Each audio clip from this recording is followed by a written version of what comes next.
Physical RAM is a finite, linear tract of storage. An operating system must manage every available byte of this physical hardware. In early computer architecture, this management was governed by a strict rule: contiguous memory allocation.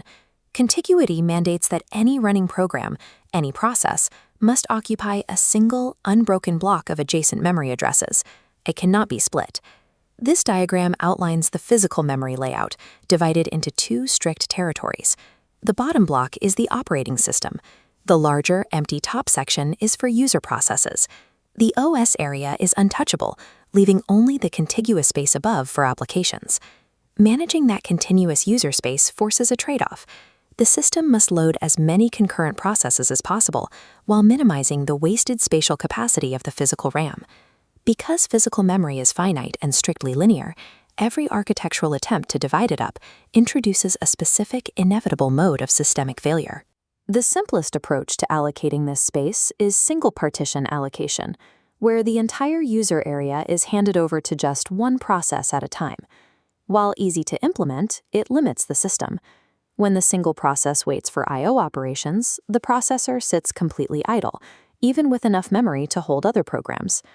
To allow multiple processes simultaneously, operating systems evolved to use fixed partitioning. As shown in this layout, the system divides the user memory horizontally into distinct equal-sized partitions, in this case locked at 100 kilobytes each. The rule of this static system is that one partition can hold exactly one process, regardless of how small that process actually is. When a 70 kilobyte process is loaded into a 100 kilobyte block, a 30 kilobyte gap is left over. This wasted space is formally known as internal fragmentation. Static boundaries prioritize system simplicity, but guarantee that physical memory is wasted inside the allocated partitions. To eliminate internal fragmentation, engineers developed variable partitioning, or dynamic partitioning. In this model, rigid borders are eliminated. Instead, the operating system allocates the exact amount of memory a process requests. The partition boundaries dynamically snap to fit perfectly, leaving zero internal waste. This system utilizes space efficiently until processes begin to complete their execution and exit the memory array. As active processes finish and disappear, they leave behind scattered, non-contiguous empty blocks. Here, we are left with isolated gaps of 10, 20, and 15 kilobytes. If we sum these scattered gaps, the system reports exactly 45 kilobytes of total free memory. Yet, if a new request arrives for a 40 kilobyte process, the system cannot find a single continuous block to hold it. The allocation is rejected. This failure is defined as external fragmentation. Optimizing for the exact size of a process creates gaps between programs. Available memory becomes useless if it is not physically adjacent. When multiple scattered gaps exist, the operating system must decide how to choose a hole to fill. The first strategy is first fit.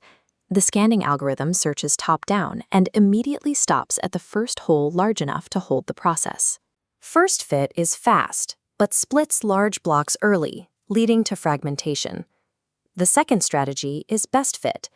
The algorithm scans the entire memory space, evaluating every single free block to find the smallest hole still large enough. Best fit minimizes leftover waste per allocation, but scanning the entire array for every request creates overhead for the CPU. The third strategy is worst fit. This algorithm intentionally allocates the largest available block, dropping a small process into a massive gap. Worst fit aims to leave behind large gaps that might be more useful for future programs, though it is generally less efficient.